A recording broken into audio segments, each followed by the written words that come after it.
maisha yetu sisi ni kama kutoka alasiri kwenda maghrib. Sasa sehemu ndogo ambayo unawekwa ubavu, unalalia ubavu wako katika ardhi, ukikaa na kutafakari, leo katika dunia tunajenga magorofa, tunajenga majumba makubwa, vitanda vinakuwa vikubwa, si ndio? Chumba cha kulala kikubwa kipana, mashallah, lakini unalalia sehemu ndogo sana.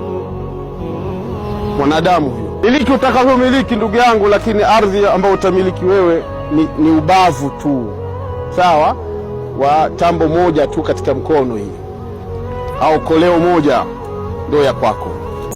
Katika hii dunia tumeletwa kwa lengo maalum la sisi kufanya ibada, vyovyote utakavyoishi, lakini kikubwa ambacho unatakiwa kuzingatia ni ibada.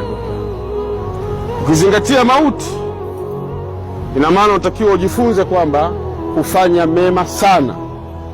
Ukiyafikiria mauti, kujifunza katika mauti au kifo cha ndugu yako, ina maana kuyakimbia maasi ambayo ulionayo hivi sasa. Kafa bil mauti wa'i.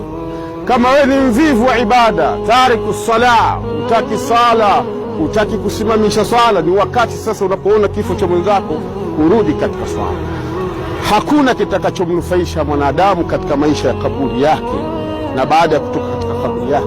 Hata kama tutakaa na kusoma dua, na kufanya nini na kila aina ya visomo tutafanya, lakini kama mtu alikuwa hana matendo mema, hayawezi kumsaidia chochote.